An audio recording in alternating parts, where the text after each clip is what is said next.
ಧನುರಾಶಿ.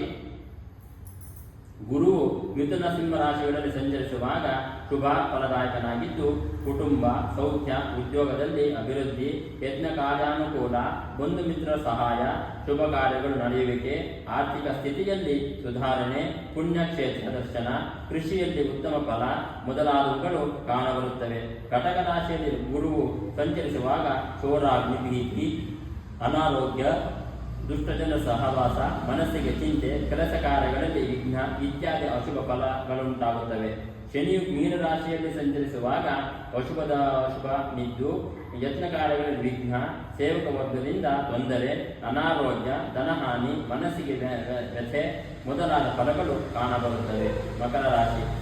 ಮಿಥುನ ಮತ್ತು ಸಿಂಹ ರಾಶಿಯಲ್ಲಿ ಗುರುವು ಸಂಚರಿಸುವಾಗ ಅಶುಭನಾಗಿದ್ದು ಹಣದ ಅಡಚಣೆ, ಮನಸ್ಸಿಗೆ ಚಿಂತೆ, ಬಂಧು ಮಿತ್ರ ಮನಸ್ತಾಪ, ಅನಾರೋಗ್ಯ, ದುಷ್ಟಜನರ ಸಹವಾಸ, ಕೆಲಸ ಕಾರ್ಯಗಳಲ್ಲಿ ವಿಘ್ನ ಮೊದಲಾದ ಫಲಗಳುಂಟಾಗುತ್ತವೆ.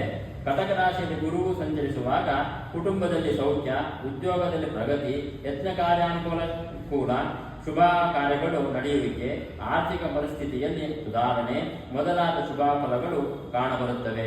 ಶನಿಯು ಮೀನರಾಶಿಯಲ್ಲಿ ಸಂಚರಿಸುವಾಗ ಶುಭ ಫಲದಾಯಕನಾಗಿದ್ದು ವ್ಯಾಪಾರ ಉದ್ಯೋಗಗಳಲ್ಲಿ ಪ್ರಗತಿ, ಧನಲಾಭ, ಸೇವಕ ವರ್ಗಗಳಿಂದ ಸಹಾಯ, ಸ್ಥಿರಾಸಕ್ತಿ ಸಂಪಾದನೆ, ಯತ್ನ ಕಾರ್ಯಾನುಕೂಲ, ಸಾರ್ವಜನಿಕ ಕ್ಷೇತ್ರದಲ್ಲಿ ಮನ್ನಣೆ ಮೊದಲಾದ ಫಲಗಳು ಉಂಟಾಗುತ್ತವೆ. ಕುಂಭರಾಶಿ. ಗುರುವು ಮಿಥುನ ಮತ್ತು ಸಿಂಹರಾಶಿಯಲ್ಲಿ ಸಂಚರಿಸುವಾಗ ಶುಭ ಫಲವನ್ನುಂಟು ಮಾಡುವನಾಗಿದ್ದು ಸಜ್ಜನ ಸಹವಾಸದಿಂದ ಕೀರ್ತಿ, ಸತ್ಕಾರ್ಯಾಸಕ್ತಿ, ಆರೋಗ್ಯ ಸ್ಥಿತಿಯಲ್ಲಿ ಸುಧಾರಣೆ, ಕುಟುಂಬದಲ್ಲಿ ಹಿತಕರವಾದ ವಾತಾವರಣ, ಧನಾಗಮನ, ಮನಸ್ಸಿಗೆ ಸಂತೋಷ, ಉದ್ಯೋಗದಲ್ಲಿ ಅಭಿವೃದ್ಧಿ, ಶುಭಕಾರಿ ಯತ್ನ, ಸಫಲ ಮೊದಲಾದ ಫಲಗಳು ಕಂಡುಬರುತ್ತವೆ.